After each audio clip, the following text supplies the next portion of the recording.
But didn't you just say that Shiro's powers were weak? I never said this was a flawless plan. I took a breath before I got to the core point. We'll all go through the ritual. You always get us in these weirdest situations, Masaki, Kohai sighed. Well, do you want to run away from them? We've still got time. If I run now, I wouldn't be able to live with my head held high. Kohai grinned. Yeah, you already live your life bowing down most of the time to most of the people you know. No need to make it worse. You too. We both shared a moment of sadness. Kira Howard looked sympathetic. Erg, these girls are licking each other's wounds. Your plan. It's never been done before. Head priestess, let's do as Masaki says. The Naki.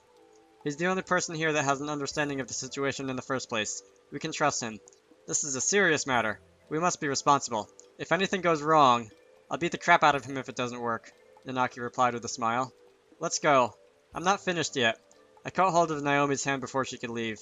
Move. Now. We all need to work together. I stared up at her intently. Naomi looked annoyed that she was stopped again. But she wasn't hostile anymore.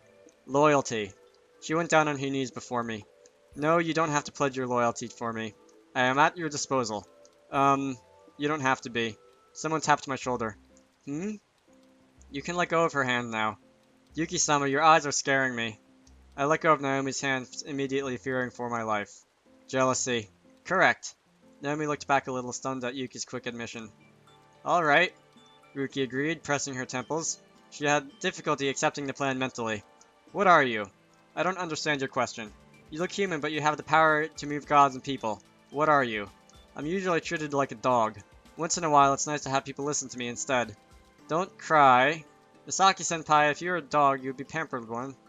Will you perform any tricks to entertain me, I wonder? Woof, woof. I barked back. I'm just a human, really. Nothing special. I think I understand, Ruki answered. The Rokushiki family will do as you say.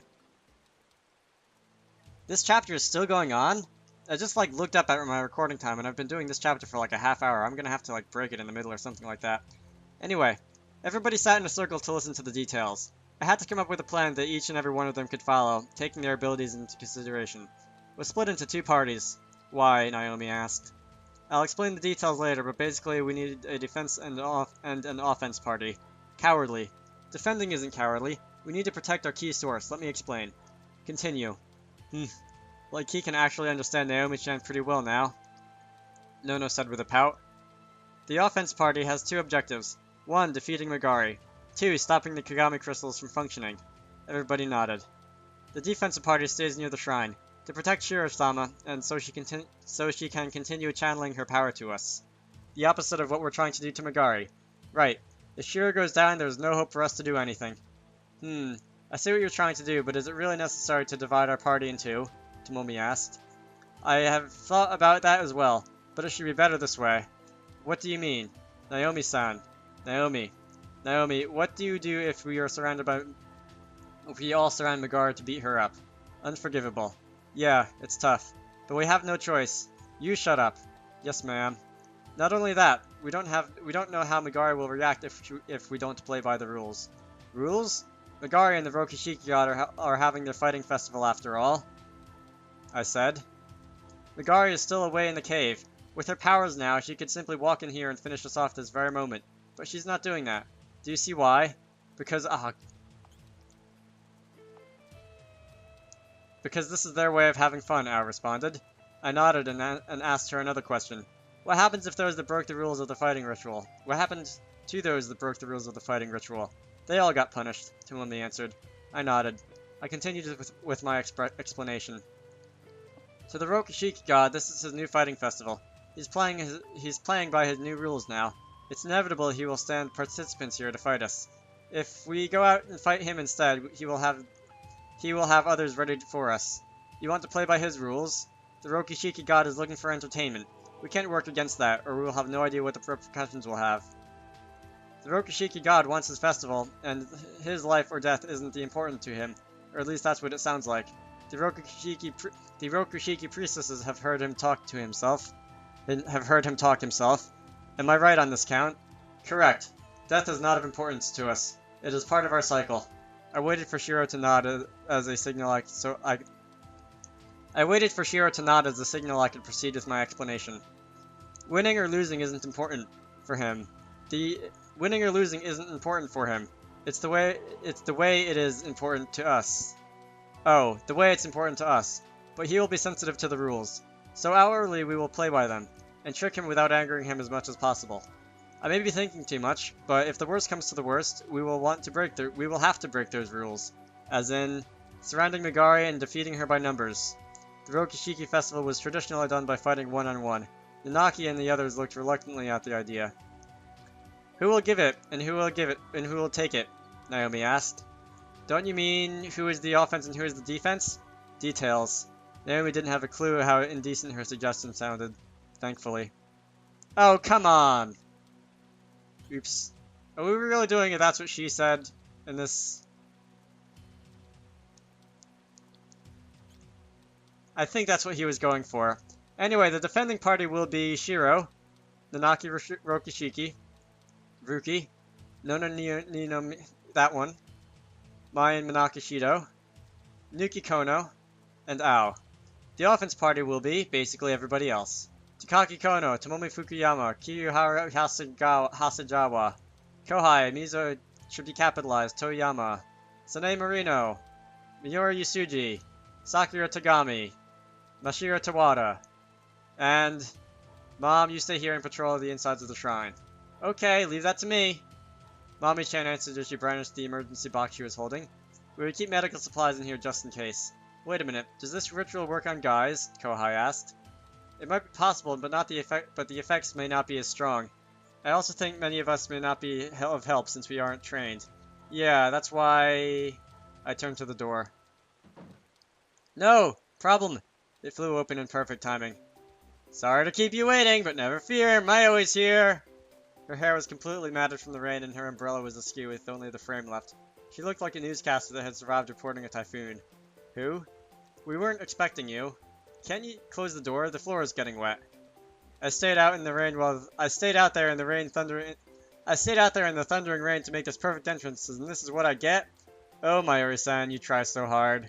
I say it's talent of hers, being able to raise the room temperature with her presence. All this time, where was I standing out there in the cold, all that? For nothing. Deja vu. I'm going home. I was waiting for you. Oh, Masaki, my friend, I knew I could count on you, partner. I know, just come in and close the door, won't you? No problem. She put her rucksack on the floor, she put her huge rucksack on the ground and closed the door. That was so heavy. Misaki-san, you're getting better and better at handling her. I'm opening this. I opened the rucksack. It took some time because it was lined to keep the rain out. Aha! I see. Kohai nodded. What's that? Tomomi asked curiously. She looked aware of its contents. There were toy guns. Oh, I knew it. I knew there was going to come into play. There were toy guns, wooden swords, and plastic stun guns, and bats strewn around the ground. Kohai picked up the sword. You're going to fight using toys? I picked up a toy nightstick and switched it on. It made a whirring noise. Then... That's... the knowledge of God. Patterns formed on the surface and glowed. But I wanted to explain! We have no time for that. Hey, the gun's automatic. Save time reloading. Using sacred runes as a toy? Ruki Rokushiki looked aghast. Of course she would. But it helps us with our fight, doesn't it? Perhaps this was how the craftsmen felt when the Industrial Revolution began. Anyway, the last of the offense party. Don't tell me. Yuki and I will deal with Megari. Everybody looked at me. It was easy to guess, considering that we were the only ones that weren't called, but they were still looked surprised. I came up with a plan after all. I should face Megari too. I grinned. Volunteer. You want to stop your sister yourself? Yes. I have 3 reasons I didn't choose you. You may hesitate to be here once she stands before you. Untrue. Secondly, I need experienced fighters to protect this place. Why? Shouldn't the experienced fighters be the ones to take Megari down? Mayoi answered. Wow, I didn't think you would speak normally like that. Nanaki commented, truly surprised. That's mean. Anyway, I don't think we would need that much technique when it comes to stopping Megari.